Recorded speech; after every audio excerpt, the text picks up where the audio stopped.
A'udzubillahi minasyaitonirrajim. Bismillahirrahmanirrahim. Assalamualaikum warahmatullahi wabarakatuh. Kembali lagi bersama Mang Sukir di channel Sampul Hitam. Dan untuk kali ini masih melanjutkan cerita yang sebelumnya, Anakku Gila Karena Ulahku. Cerita ini ditulis oleh Jasmine Pramastia. Dan tak usah berlama-lama, mari kita ke ceritanya. Selamat mendengarkan. Pukul 16 waktu Indonesia Barat, aku pulang terlebih dahulu. Sampai di rumah ditemani beberapa tetangga yang datang menjengukku. Norma dan Mas Ruci ke rumah sakit jiwa menjemput Bagas. Aku menunggu kedatangan mereka. Rasanya sudah tak sabar. Menjelang maghrib, mobil Avanza putih berhenti di depan halamanku. Pasti mereka. Aku membatin, kemudian berdiri di ambang pintu. Mas Ruci memegang tangan Bagas, sedikit menariknya agar dia mau masuk ke dalam. Disusul dari belakang Norma membawa barang-barang penuh di tangannya. Kok nggak langsung dibawa ke kurungan? Tanyaku. 3 ekspresi wajah kaku menatapku. Bagas, raut wajahnya lain daripada yang lain. Kedua matanya melotot, mulutnya komat kami tak jelas.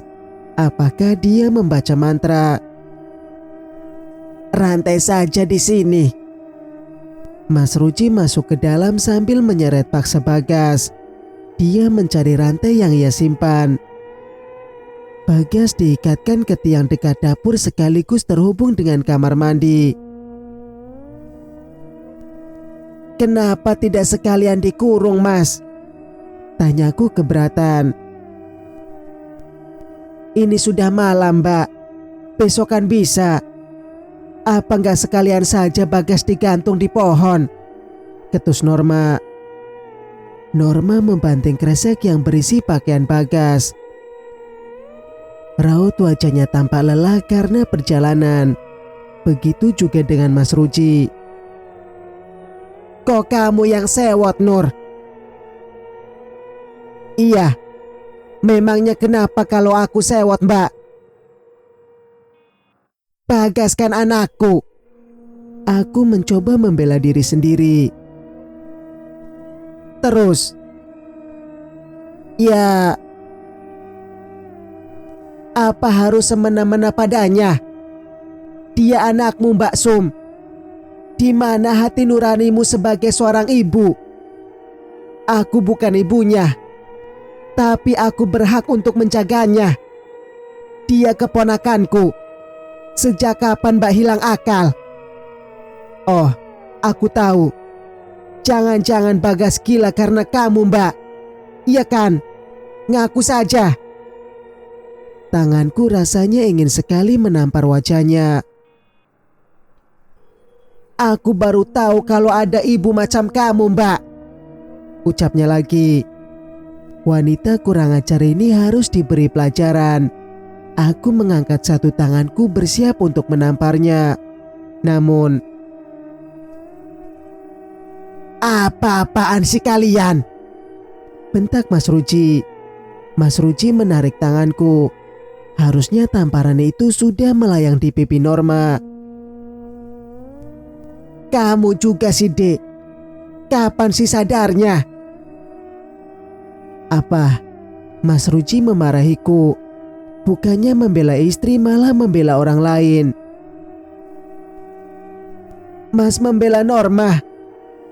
Aku menahan air mata yang mulai mengembun. Dadaku rasanya sesak sekali. Aku tidak membela siapa-siapa di sini. Aku sudah muak sama pertengkaran kalian.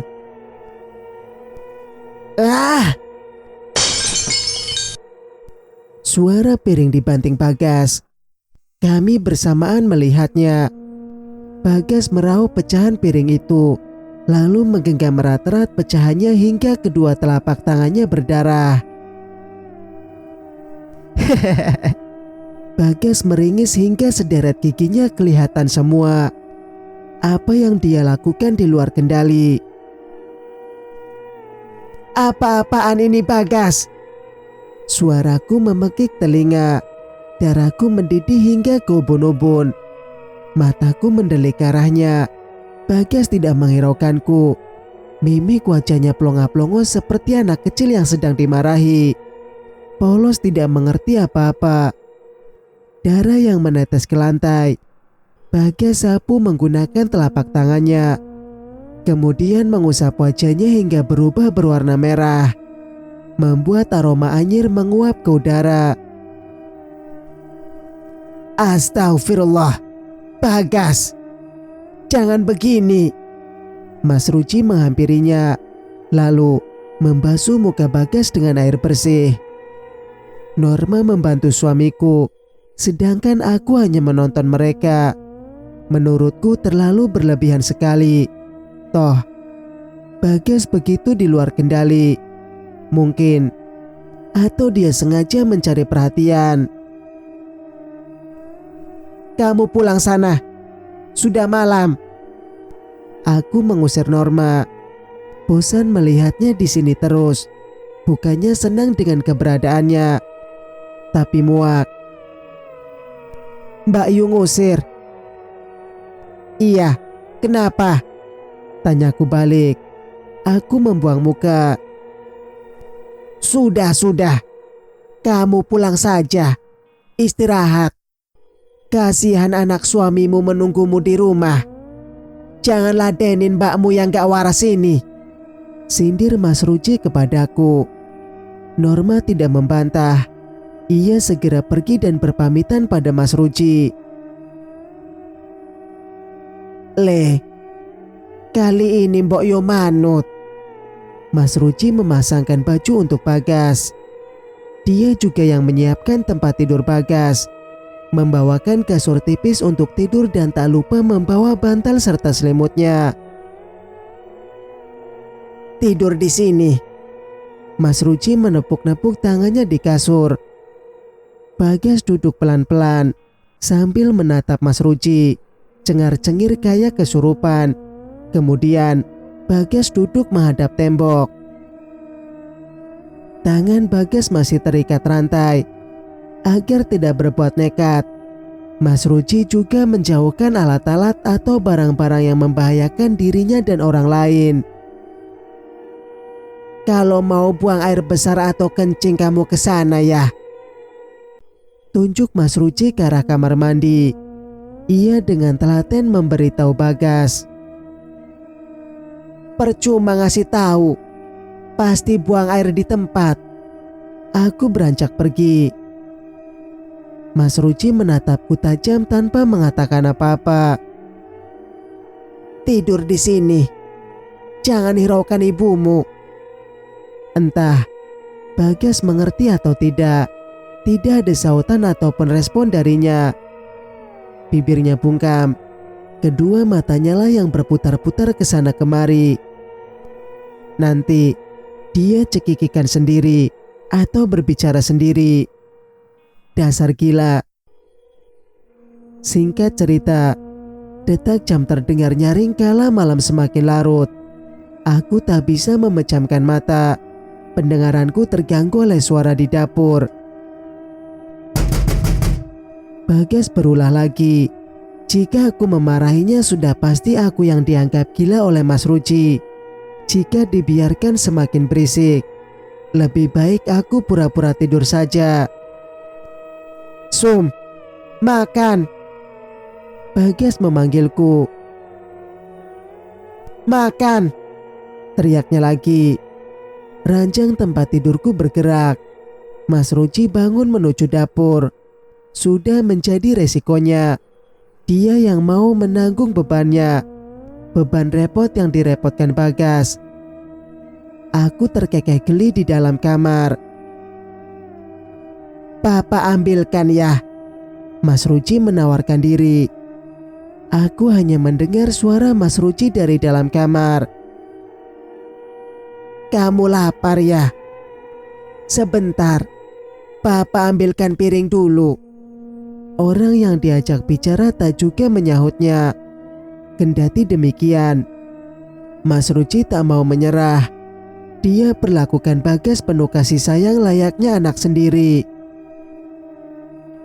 "Sum," panggil Bagas kepadaku. "Ibumu sudah tidur. Jangan diganggu. Biar bapak yang temani kamu makan." Aku menjadi terharu oleh sifatnya yang menyayangi Bagas. Sayangnya, Bagas membencinya setengah mati. Sejak awal kehadiran Mas Ruci, Bagas berubah total. Waktu itu, "Ibu kenapa sih? Orang itu datang terus," tanya Bagas padaku. Mas Ruci selalu datang mengunjungi Mas Hemin ketika mendiang suamiku sakit. "Shh, gak boleh gitu. Itu tamunya Abah." "Hampir setiap hari kesini, Bu. Apa gak bosan?" bisik Bagas di telingaku. Aku menyenggol lengan Bagas, memberi isyarat agar dia tak sembarangan bicara. Kehadiran Mas Ruci kala itu membuat hatiku berdetak kencang. Entah rasa apa yang menghinggapi relung hatiku. Aku tahu dia punya istri, namun seringnya dia datang membuatku jatuh cinta. Cuma sekedar kagum. Cuma itu saja kok. Semenjak suamiku jatuh sakit, aku tidak lagi diperhatikan Mas Hemin. Boro-boro memperhatikan keluarga. Mengurus dirinya saja tidak bisa. Waktunya dihabiskan di tempat tidur karena stroke yang menggerogoti tubuhnya. Kedatangan Mas Ruci menumbuhkan benih-benih cinta, tapi hanya aku yang menaruh perasaan kepadanya dan berharap lebih. Wajar kan aku menaruh hati padanya. Sosok perhatiannya kepadaku dan Bagas membuat aku lupa jika dia suami orang dan aku juga masih berstatus istri orang. Aku sadar ini salah. Cinta datang kapan saja dan dimanapun. Entah kepada siapa cinta akan berlabuh. Ya, seperti yang aku rasakan saat ini. Aku tak bisa menganggap perasaan ini sebagai perasaan yang biasa saja kepadanya. Aku tak bisa membohongi sebuah perasaan. Aku jatuh cinta padanya.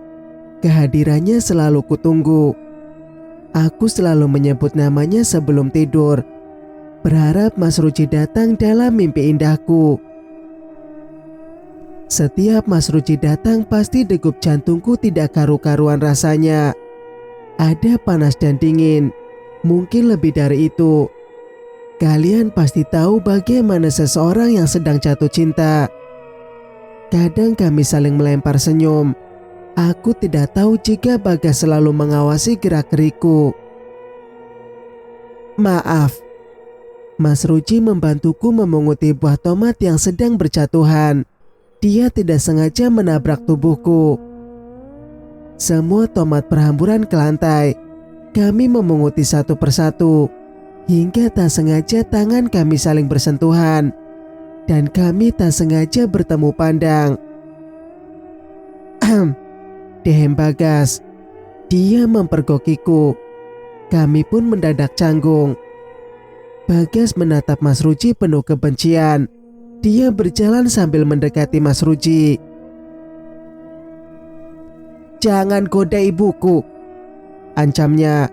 Dia menyeringai, lalu beralih menatapku. "Ibu jangan kegatelan. Abah sedang sakit." Kata-katanya menghunus tepat di jantungku.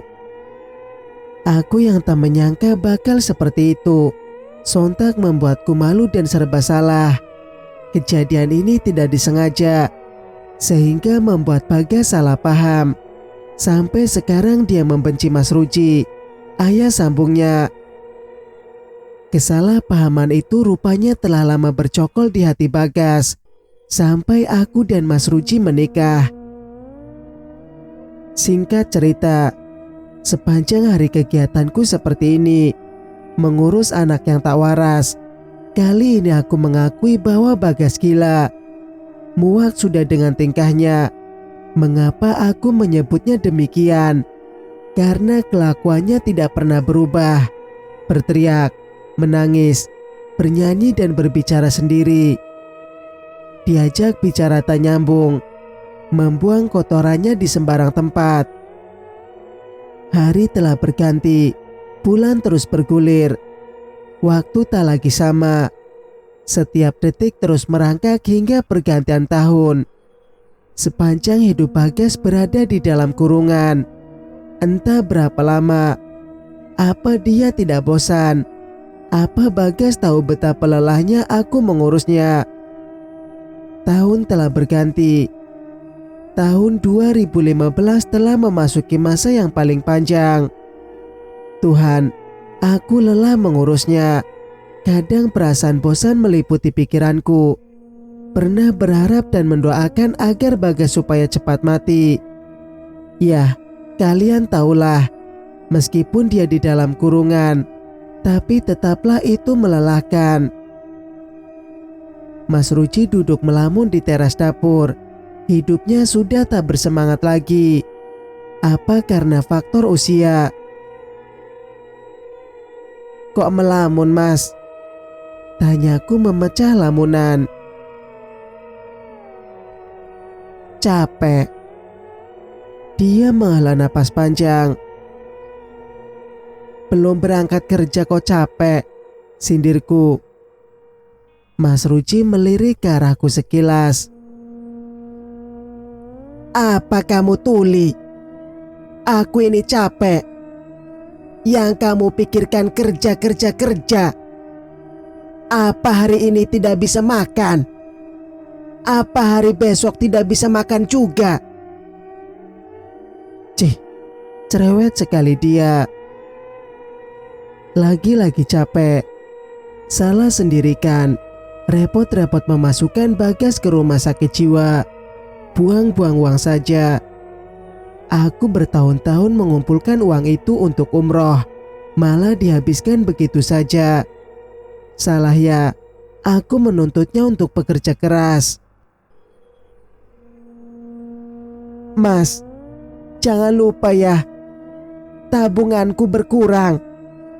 Kita ini mau umroh. Apa Mas lupa? Aku menatap punggungnya dari dapur. Aku kehabisan kata-kata, Sum. Kenapa punya istri keras kepala sepertimu? Berbanding terbalik sama istriku dulu. Ucapan macam apa itu?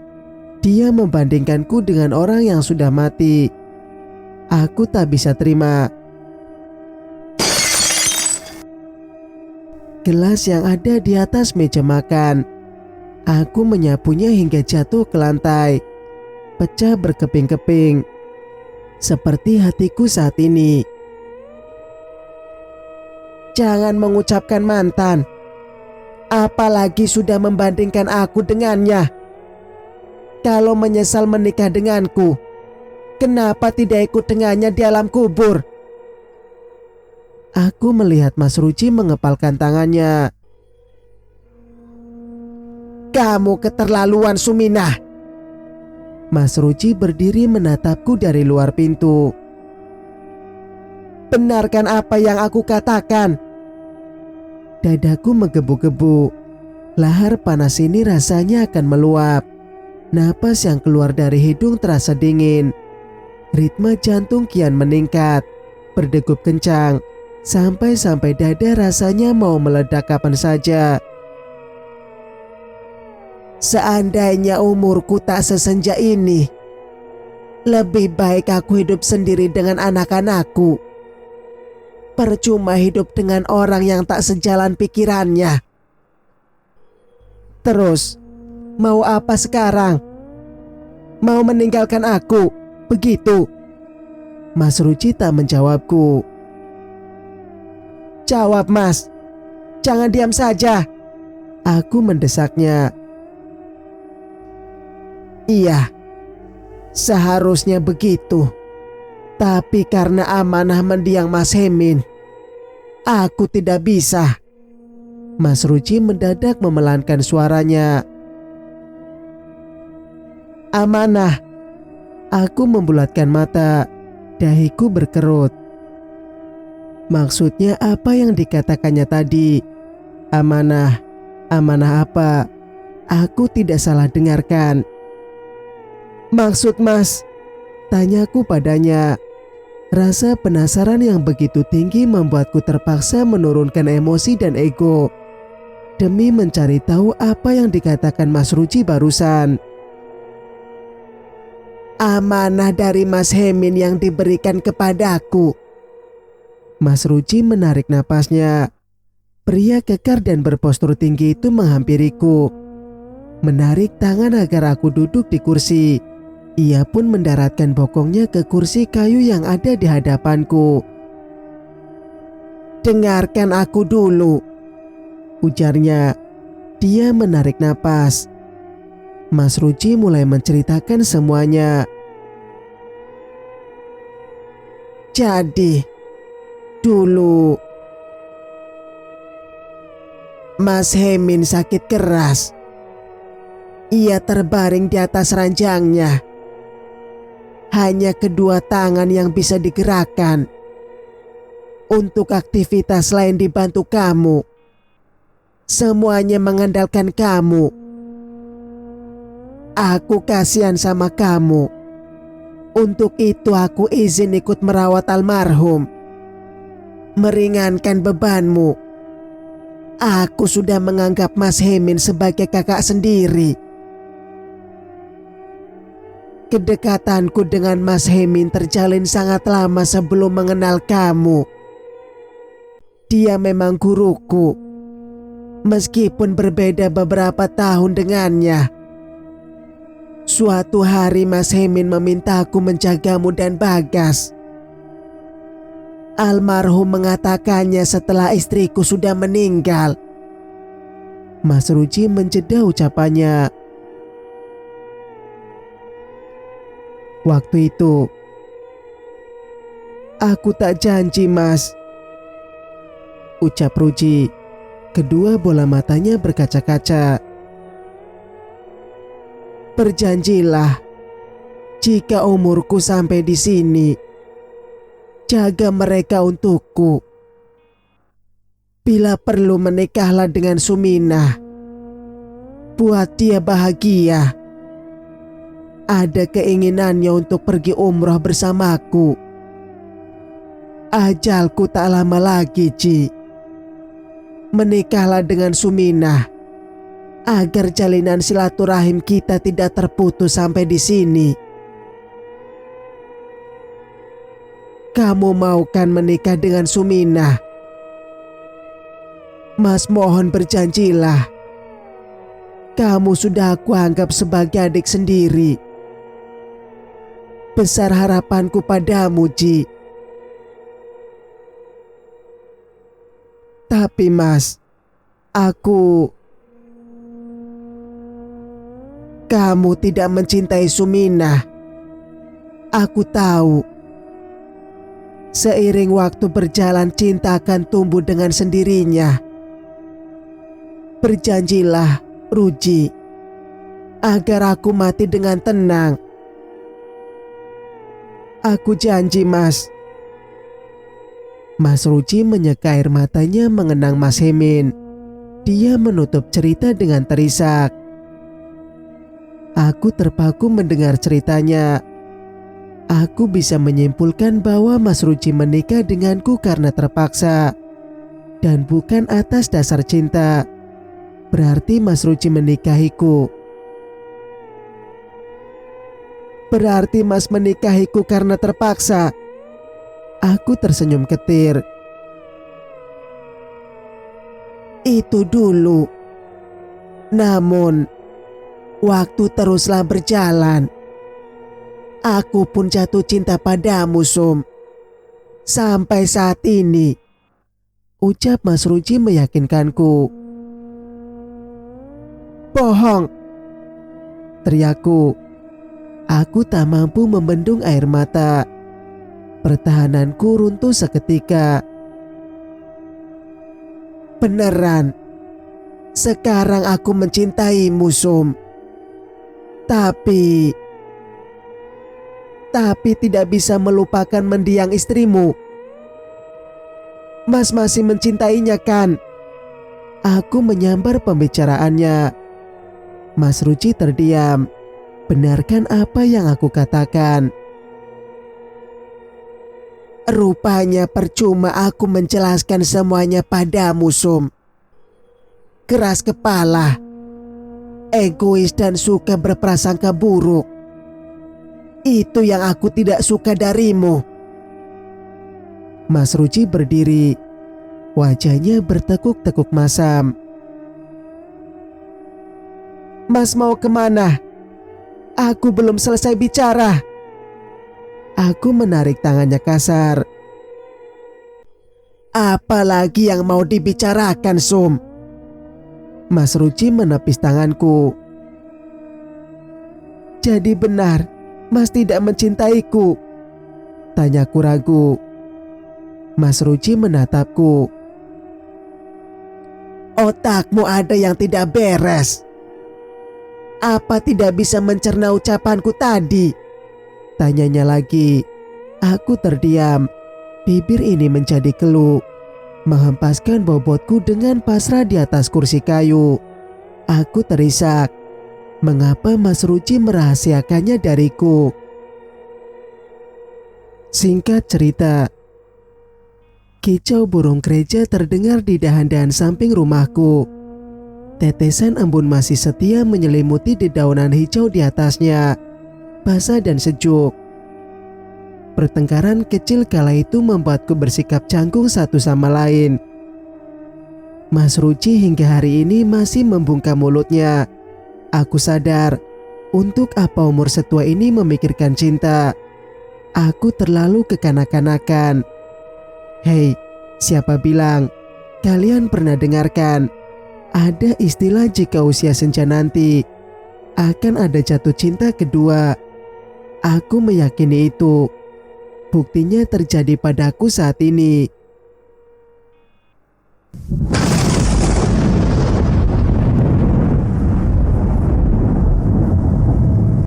Tiba-tiba suara halilintar menyambar di atas udara. Astagfirullah, bikin kaget saja. Aku mengelus-ngelus dada. Terlihat laki-laki tampan itu sibuk sendiri. Dan oh, lihatlah, dia sudah rapi dengan pakaian kerjanya. Bukankah di luar sana cuacanya sedang tidak baik? Gelap. Kenapa mendadak gelap? Ah, sial. Rupanya mataku sudah tidak baik untuk melihat. Mas mau kemana? Tanyaku. Pertanyaan konyol. Sudah pasti dia akan ke ladang. Memangnya kamu tidak melihat? Tidak tahu kebiasaan suami sendiri? Mas kan mau bekerja. Bukankah itu yang kamu inginkan setiap hari? Sempurna. Aku hampir tersedak dengan air ludah sendiri. Tak usah, Mas. Maaf soal kemarin. Aku menunduk penuh penyesalan. Istirahat dulu di rumah. Aku membujuknya demi mencairkan suasana. Mas Ruci tidak menanggapi ucapanku. Apa dia masih marah? Makan, Sum. Suara Bagas mengganggu suasana. Suara dinding papan itu digedor-gedor keras. Makan. Rasanya kepalaku mau pecah. Berisik sekali. Aku mengucapkannya dalam hati.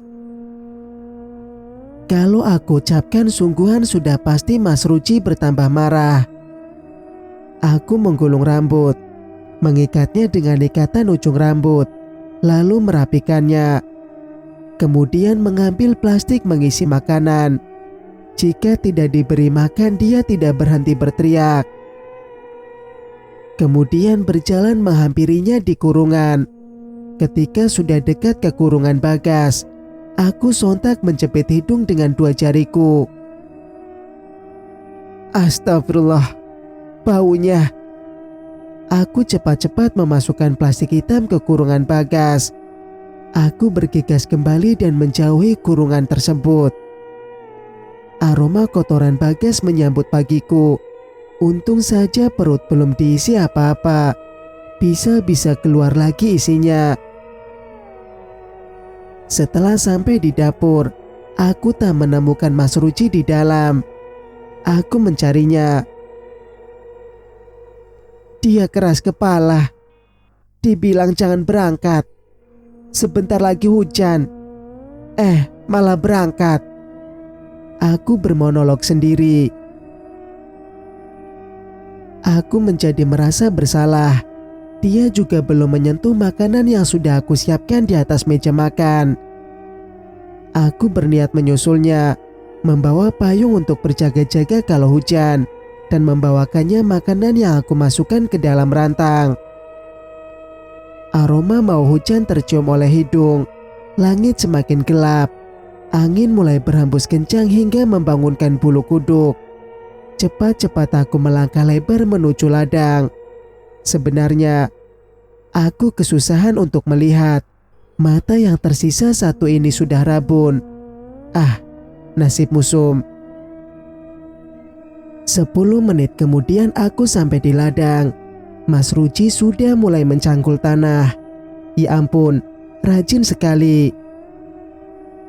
Mas, sarapan dulu. Mas Ruji menoleh ke arahku, lalu kembali mencangkul lagi. Aku melambaikan tanganku, namun dia tidak menghiraukan teriakanku. Dengan cara apa lagi aku merayunya? Mas, ayolah makan dulu. Suaraku sedikit aku buat mendayu-dayu, memanyunkan bibir agar terlihat bersedih. Kamu pulang saja sana. Mas Ruji mengusirku. Aku menatapnya kesal. Aku taruh rantang dan air minum di dalam kubuk. Lalu aku berdiri sambil menatapnya, mencoba merayunya lagi. Mas, kalau tidak mau makan aku akan hujan-hujanan di sini.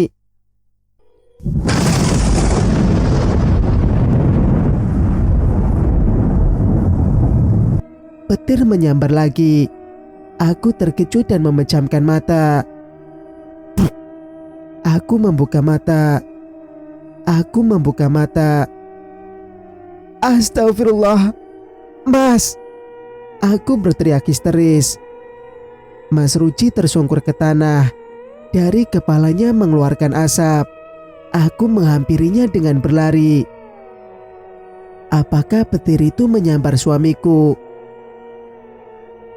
Mas, bangun! Aku menggerak-gerakkan tubuhnya. Mas Ruji diam saja. Mas! Aku berlari mencari bantuan ke rumah warga. Kutinggalkan Mas Ruji sendirian yang masih tergeletak di tanah. Tolong! Tolong! Tak satu pun ada sautan. Aku menangis sepanjang jalan, berdoa agar suamiku tidak apa-apa. Aku takut jika kehilangan seseorang untuk kedua kalinya. Tolong! Mas Ruji disambar petir. Orang-orang berhambur ke arahku. Bapak-bapak langsung menuju ke lokasi. Minum dulu yuk. Puji mengambilkan air minum untukku. Aku tak sanggup lagi berlari menemui Mas Ruji. Kakiku tak bisa digerakkan lagi. Dadaku rasanya sakit sekali. Mas, maafkan aku. Ini salahku. Aku membatin. Air mataku mengalir ke pipi. Gara-gara keegoisanku, Mas Ruji disambar petir. Jika terjadi apa-apa, aku tidak bisa memaafkan diriku. 15 menit kemudian. Panggil bantuan! Teriak salah satu bapak-bapak. Ambulan! Kelamaan! Polisi PJR saja! Teriak mereka ikut panik. Seseorang menghidupkan kedua besinya lalu menarik tuasnya dan melesat laju. Aku berlari menghampiri Mas Ruci yang sedang digotong. Sungguh, tubuhku mendadak kaku. Kejadian ini mengingatkanku ketika Mas Hemin terbucur kaku. Ah, tidak. Mas Ruci masih hidup. Mas Ruci diletakkan di lantai teras tetanggaku. Mas, pekiku, aku memeluknya. Pemandangan yang memilukan. Separuh kepala Mas Ruci gosong dan juga bersambung. Nantikan kelanjutannya di video berikutnya. Mang Sukir pamit. Wassalamualaikum warahmatullahi wabarakatuh.